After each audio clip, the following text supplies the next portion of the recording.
The witness does have some sort of connection to this crime. Perhaps our newfound lady is merely feigning ignorance. We can surmise that she lent support to the principal offender, Juniper Woods. By leading Miss Scuttlebutt to the body, that would make her an accessory to the crime. Why does she keep, like, shrinking? How can you say that? I'm not an accessory to any crime, Mr. Birdman. Objection! Birdman? In any event, with the witness as an accessory, it explains quite a bit, does it not? Why did we object? You made it all make sense somehow. I'll keep accusing Junie unless we can somehow... unless we can show someone else knew the script's details. But how could someone have gotten their hands on that kind of info? The only way they could have known what was in the script was if they saw the mock trial, heard it from Junie, had penned the script. They were best friends. I doubt she would tell them though. Sorry, Junie, but you're not going to like this. Our client may have leaked the script's details to someone. What the devil? I know I shouldn't have, but I revised the script to favour the prosecution. But Professor Cott noticed it immediately and changed it back. Miss Woods did not want Hugh O'Connor to win the mock trial. That's why I believe she leaked the details to the witness, Robin Newman. I get it. If Robin won, Hugh wouldn't be able to confess to Juniper. Right, Junie was probably trying to keep their friendship from becoming awkward. How could you, Athena? What a bunch of bull. I never heard a word about the script from Juniper. Never ever. You sure? Can you look me in the eye and swear you didn't? Bad, Athena. You don't have any evidence. Yeah, it's like it keeps shrinking. They keep shrinking. It's real weird. It's probably two separate models, that's why. Actually, we might have just the thing. Really? Yeah, one of Robin's lines I read when we were reenacting the mock trial. Here's a shot of the crime scene. Ironically, it was Professor Cott who posed as the corpse. Her forehead, how did the mock trial participants react to this photo? Mr. Newman was surprised by what Professor Cott was wearing. Yeah. Oh, the green sweatsuit. Robin said, oh, the green sweatsuit. Sure, I might have said that, but so what? Well, I think of it this way, Athena. Yeah, which way exactly? If I told you that I'd be wearing a blue suit today, but then showed up wearing what I've got on now, what would you say? Why did you choose school clothes? Or why did you choose a hoodie and a backpack? Oh, the red suit. Oh, I think I've got it. Your Honour, we have evidence proving that Miss Newman knew the contents of the script. The defence moves to present said evidence to the court. Very well, Miss Cykes, present away. This evidence proves that Miss Newman had prior knowledge of the script's contents, so essentially in an earlier version of the script, she was wearing a different thing, I guess? Did I ever read this? A body with a protruding arrow was found in the quad, but the murder weapon was an awl. The arrow was inserted as a ruse. The actual murder scene was the art room where traces of blood were found on the floor. The body was dropped from the third floor art room to the maintenance area below. A mat was laid out to cushion the fall. A wall cart from the storehouse was then used to move the body to the stage. The archery club room has a good view of the quad. The body was moved to the quad to make it look like an archery club member had shot the victim with an arrow. All. Buy with school festival funds, get the from hardware store. Sweatsuit, victim's outfit will be a red one. From the prosecutor course. There we go. I never read that. Whoops. I don't know why I didn't think to. There we go. The mock trial script. Turn to page 4, if you will. Miss Newman, during the mock trial you were shown a photo of the victim's body. And reportedly you reacted by saying, "Oh, the green sweatsuit." Oh, yes, I said that. What's your point? You seem to have some issue with the green sweatsuit, and I think I know why. The proof is in the script, specifically on the Things to Prepare page. Yeah, page 4. Sweatsuit. Victim's outfit will be a red one from the prosecutor course. You were surprised because the sweatsuit in the photo was green. Not? And they said not blue. But if you didn't know about the script's contents, then that shouldn't have surprised you. No! Wow, what a completely different character. I thought we were friends, Athena. How could I have been so blind? In light of her privileged knowledge, I moved to declare Miss Newman as a suspect, Your Honor. You what? As harsh as it is, we're just trying to get Junie off the hook. If knowing script details makes me a suspect, then there must be others besides me. I mean, someone else could have also seen Professor Cork's note. Note? What note?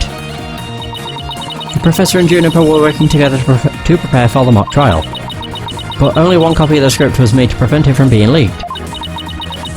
Well, that gets kind of inconvenient, right? You're not seriously going to suggest... But it's the truth. Professor Cork did do exactly what you're thinking. She didn't write down any of the proceedings or the truth behind the case, but she did write a note to herself about the props and details of about the victim's body. Is this really true, Miss Newman? If you don't believe me, send the police over to my house. Tell them to check the pictures on my camera. I thought it might give me an advantage. So I took a picture of the note. I'd say she's telling the truth. Wait a sec. If there's a note with details about the body, then that means there are others who could have made the murder look like our client's script. Yes, I believe you're right. Apparently this case isn't as clear-cut as Prosecutor Blackwell would have us believe. This new revelation blasts a big fat hole in the prosecution's case. Oh! Ooh, of course. Bully for you. Bully! Oh, why did I do that? Oh, God. Oh, now that's just like ringing in my ears. Bully for you, Missy. But don't think this spells victory. Why did I say it like that? And why not? The battle is still young, and my blade is now fully drawn. Between it and my next witness, your life will be forfeit, so put away your wooden sword. And show me what you are truly capable of, if you wish to live. Is he not going to do the whoosh, the slash and cut off a piece of her hair, like he did to Phoenix? She has a lot more hair, though. You want it? Don't worry, I'm going to bring it. Yeah, my school uniform. Oh, fuck. It's the pompous arsehole! My favourite character. I already said I want nothing to do with this trial. How, juvenile? It's not a matter of what you want, for you will cooperate, Hugh O'Connor. Prosecutor Blackwell, why have you called this witness? You will recall that the day before the mock trial, in short, the day of the murder, the accused testified that she left for home around 6 PM. Yes, my notes here do confirm that fact. Right, our client wasn't at school at the estimated time of death, so she couldn't be...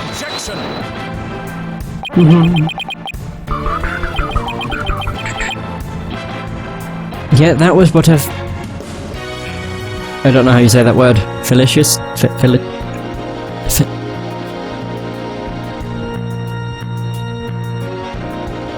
I don't know how you say it. Felicitious? Not entirely sure. Lie, or am I mistaken, golden boy? I've no intention of saying anything more. Now, if you'll excuse me.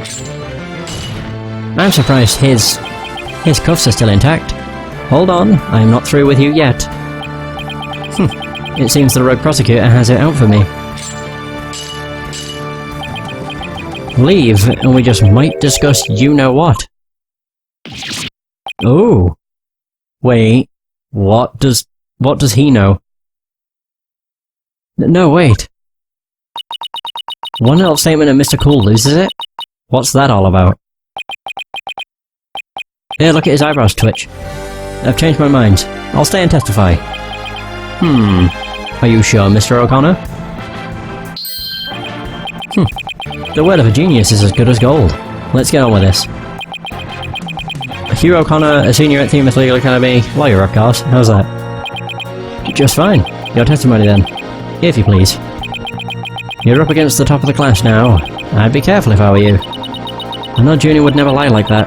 That pompous schoolboy won't know what hit him.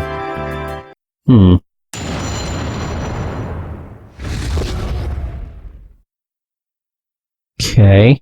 So around the time of the murder. To get mentally prepared for the mock trial, I meditated at the archery range till 7 PM. At around 7:15, I went to the main building before going home. That's when I saw Juniper. We didn't say much as we passed by each other. She seemed her usual self.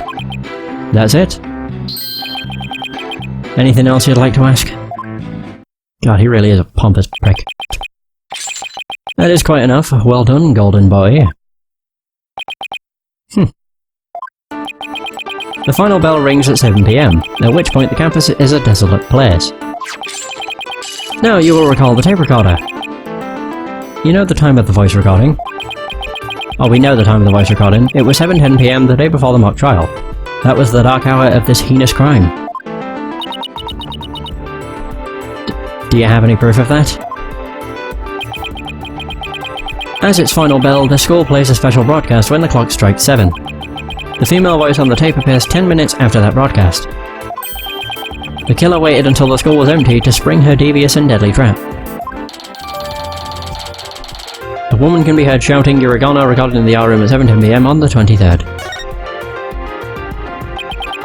So, when the witness saw the defendant, that would have been...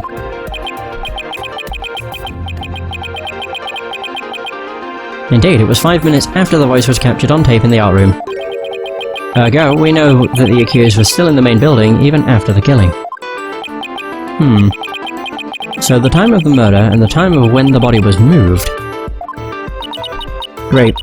Another inconvenient testimony.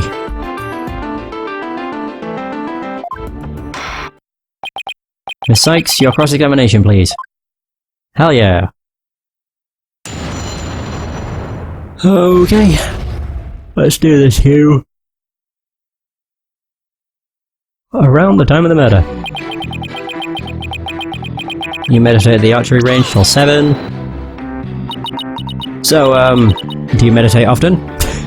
Is that a pickup line? Don't tell me you're going to stop pestering me too. What's that supposed to mean? No need to play dumb with me. All the girls want to know about my private life. Oh god.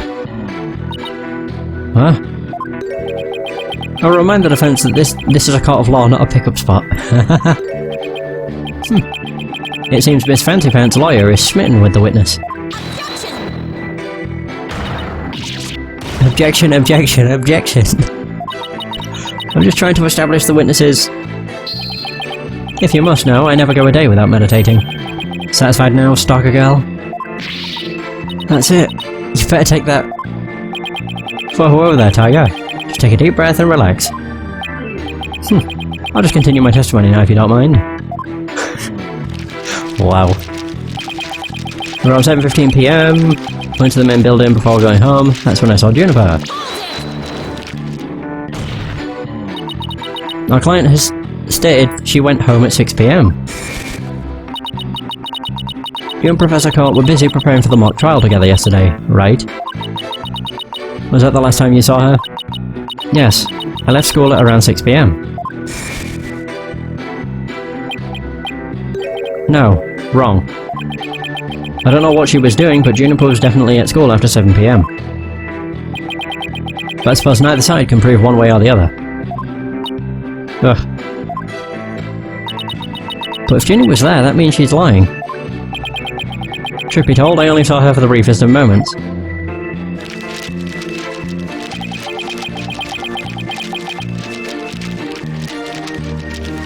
Oh! It's Zen and the art of mastering the bar exam. My god. I was wondering what the book was. Didn't say much as we passed by each other. She seemed her usual self. Right.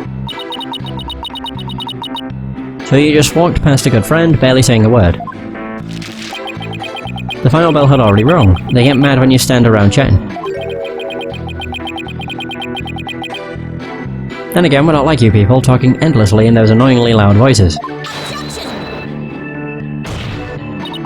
Annoyingly loud voices? I'd like it if you refrained from insulting my partner like that. Normally I'd shout objection right about now, but I'll take this one for the team. God, look at him, he's so mellow. Anyway, I think that's about all I have to say. That's it. Anything else you'd like to ask? Yes, actually. Alright, I'll take you up on your kind offer. Yeah, I expected as much, so go ahead, ask away. Mr. O'Connor, I want to ask you...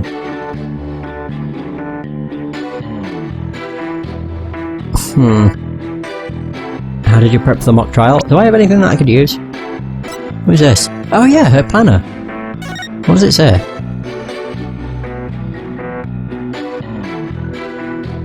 Oh! The 22nd... wait. Oh! Right, so routine report on the 22nd. Okay. I don't know which one of these I should do. How did you prep for the mock trial?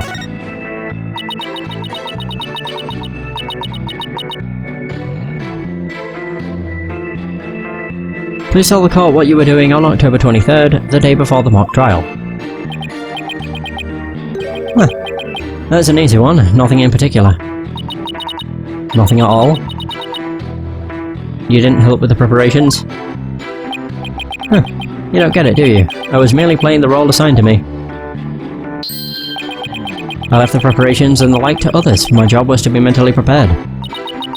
Junie put her heart and soul into getting things ready, while he was just sat on his behind.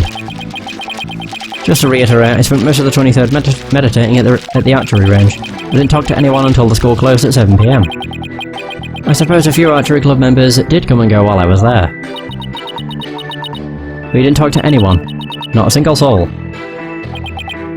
That's right, I didn't say a word to anyone till the final bell at 7 PM. I see. This is crucial information. Please add it to your testimony. I don't know if you're bluffing, but if you are, you have a pretty good poker face.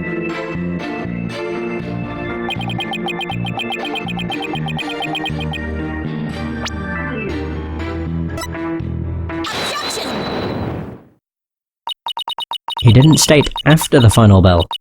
So you didn't talk to anybody on October 23rd. Are you sure about that? I already told you. My word is as good as gold. Okay then, how do you explain this? And don't spare any details. Sorry, never seen that before. This is the victim's planner. She recorded all of her plans in great detail. Take a look at this page here. It reads 23rd, meet with you, and important. Don't you find that interesting? Where'd you get that? The keyword here is important. You say you were at the archery range all day. But you also said a few students came and went while you were there. That doesn't sound like a great place for an important talk. But the entire campus was buzzing with activity before the mock trial. Where could they have possibly had a private conversation?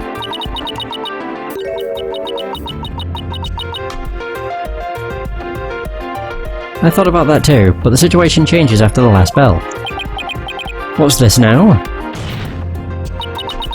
The witness stayed after the last bell, in order to have a private talk with the victim. Am I right, Mr. O'Connor? This is insane. Must we go through this yet again? I suppose you also have no evidence, as usual. No, I don't have any direct evidence. However, the witness was meditating until after the last bell, and he attempted to conceal his private meeting with the victim. He's sweating a lot. First Robin, now me. Who are you going to accuse next? You're just another unscrupulous attorney looking to get ahead. Don't let him get to you. He's definitely hiding something. I mean, he was supposed to meet with the victim around her estimated time of death. I had my suspicions about Robin, but Hugh seems just as guilty. These three are the only possible suspects after all. Mr. O'Connor, answer me this. Did you meet with Professor Cort that day?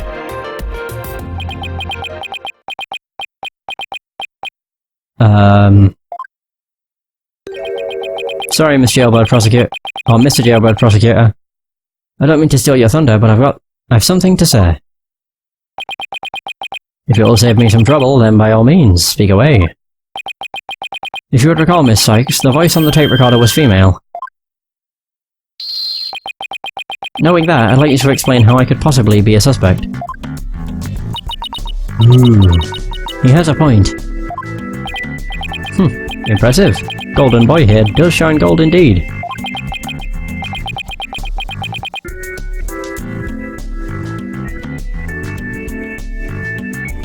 So, care to take the reins? You're more than capable of prosecuting this case. Sorry, but I'm studying to be a lawyer. What a pity. To think such genius is to be wasted on mere lawyering. Oh. That struck a chord with him. At last your moment is here, Sykes Dono. Time to refute Golden Boy's statement. And prove that you're the young prodigy worthy of the badge on your lapel. Where is the badge? Ugh, could he lay any more pressure on? Well, they don't wear them because of the costume, I guess. They should have made it so that they would show up on the costumes. The voice is unmistakably female, so there's no point in arguing about that. Yeah, you're right. In which case... To whom does the voice on the tape really belong to? The victim, maybe? Why would she be saying you're a goner? The voice on the tape belongs to the victim.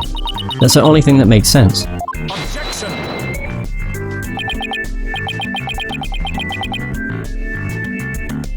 Are you mad? The voice on the recording says you're a goner.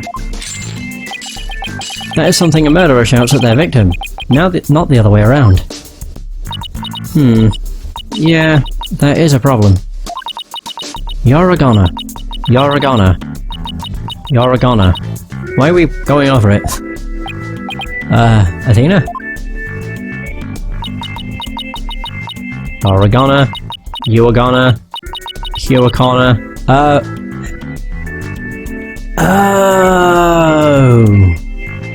It was interpreted as saying you're a goner.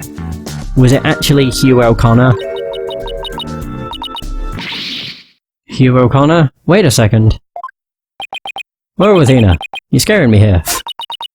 You're scared? I'm terrified for even coming up with this. With what? Prosecutor Blackwell, you wanted to know if I'm worthy of my badge? That I'm not wearing. Well, I'm about to show you why. Despite my age, I'm able to proudly wear this at all. Oh, then can I take it you won't be changing your argument?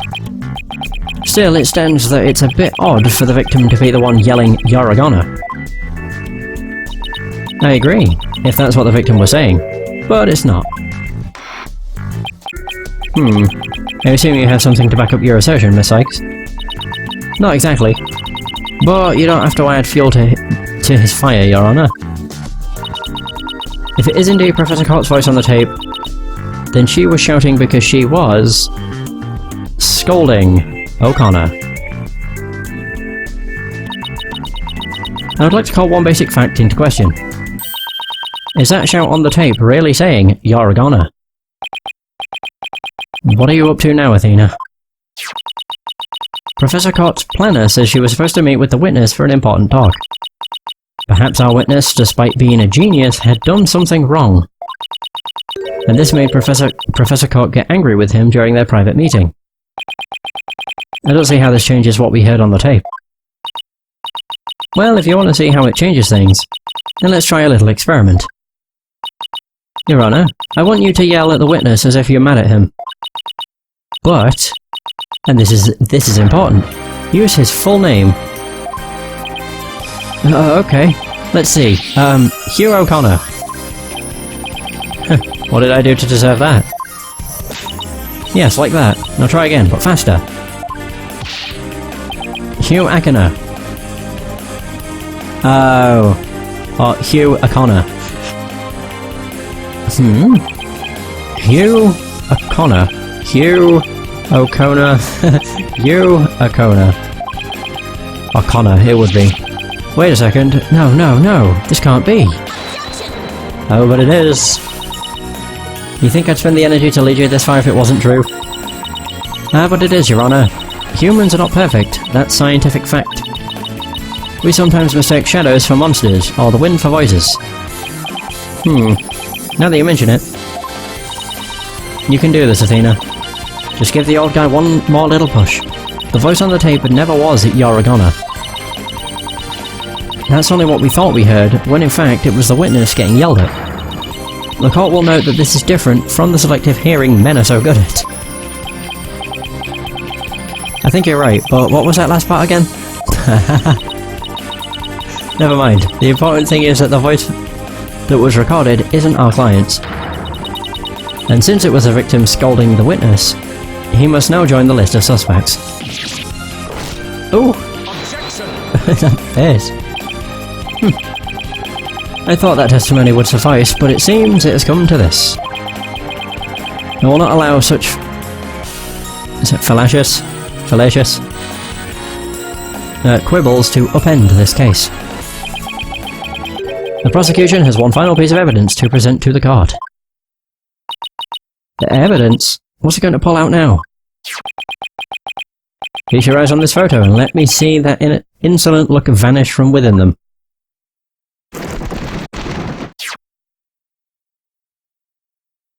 Whoa. Whoa! That picture on the left! That's actually what Junie turns into. Yeah. Well, turns into, it makes it sound like she evolves. But no, from the first case in the game, that's what she looked like. With the hat and the hair. Let's see here. Oh, it's a picture of the defendant and the victim. The photograph shows professor and student preparing for the mock trial together. Wait, was this taken in the art room? The room where the murder occurred? Indeed it was, but the revelations do not end there. Do you see the clock on the wall?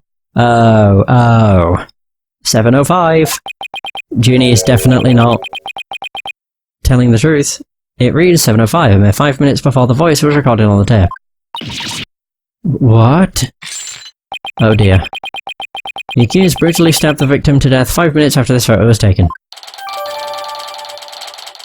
A photo of the art room while preparations were being made, taken on the day of the murder.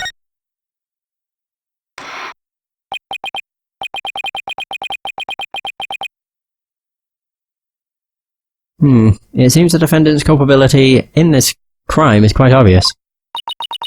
Junie was with Professor Court just 5 minutes before she was murdered. What now? Nothing I say can change that fact. Understand now? You can believe in your client all you wish. Oh, I didn't really get to read that. I wasn't paying attention. All you wish. But, try as you might, such misplaced faith will inevitably be cut down before the cruel, steely blade of truth. Listen, Missy, the person you'd like to save more than anyone else in the world. I'd be willing to wager that your defense isn't what they desire. But...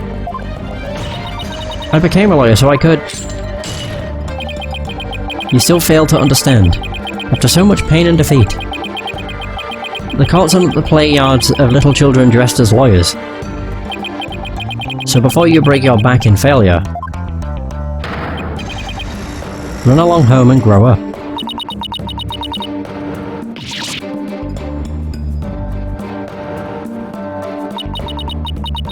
If he thinks I'm giving up now, he's got another thing coming. I have to find my inner strength, if I ever hope to save him. But I can't think of any way to strike back. The worst of times are when lawyers have to force their biggest smiles. That's impossible. How could I smile under these circumstances, even if I forced it? This is badder than bad. Who knew Blackwell had that one waiting in the wings? Why didn't that twisted samurai just present it at the beginning? Wait, maybe this was his real plan. Was he just trying to show me how weak and powerless I am? Maybe he's right, because I really haven't got a clue. Who's the real killer? Who murdered Professor Constance Cott? Robin Newman, a girl who had been forced to live a lie as a guy. Hugh O'Connor. Or was it Hugh O'Connor, the honour student who had met with Professor Cott? There seems to be a little reason to debate the defendant's guilt any longer. The time for a verdict has come. Whoa. Who's interrupting? Junie? Oh, it's Robin. No, that's not gonna happen, man. What's the meaning of this? You can't interrupt a judge about to hand down a... Maybe, but false verdicts are a no-no. What? Miss Newman, please explain yourself. Juniper's not the killer. I am. I know, because I know who the real killer is. You do?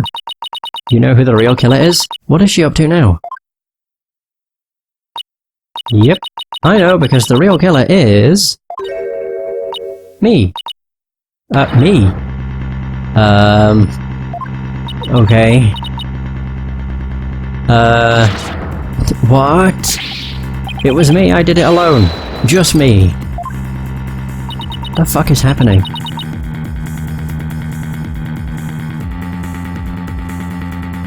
I don't get it. Why is she confessing? Miss Newman was witness near the stage. There's even a related photo of her. The more I think about it, the more suspicious she seems. Robin Newman isn't the kind of guy who pins the blame on friends, just so he can walk free. Get it over with. Declare me guilty already. Another hold it. What the fuck? Oh no, it's Juniper. Oh god. Please. Wait. Juniper, what are you doing? Thank you for all you've done, Athena. But you'll have to forgive me. I can't let my friends take the blame any longer. Junie, no. Don't do it. Hugh and Robin have done nothing wrong. They have absolutely no connection to this case. The real killer is me. Yeah, sure. I alone am responsible for the entire crime. The judge's face. What? You know that's not true. Hurry up and retract your statement. I'm afraid it is true. Forgive me, Athena. What the hell? Jesus. Order, order! Will somebody please explain what's going on here? I see right through your cheap ploy. School rules state that a prior conviction terminates one's eligibility to graduate. A guilty verdict here would make whatever dreams one had go up in a puff of smoke.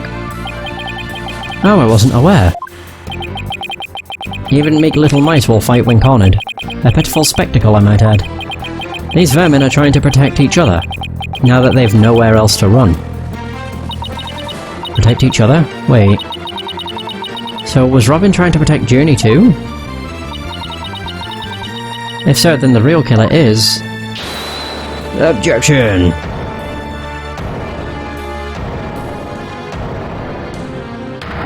Oh.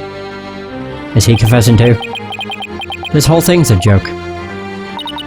Uh-oh. Now it's Hugh's turn.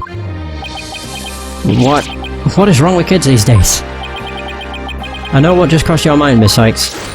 Whoa. Oh. You think I'm the killer, don't you? Oh, he really is a genius. He even knows what you're thinking.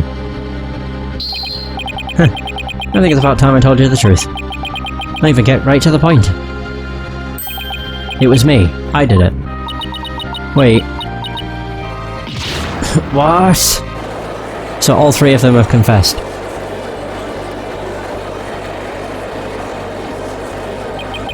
Now both potential suspects are claiming to be the real killer. I am so confused right now. If you still have doubts, how about I detail my murder plot? It's absolutely genius.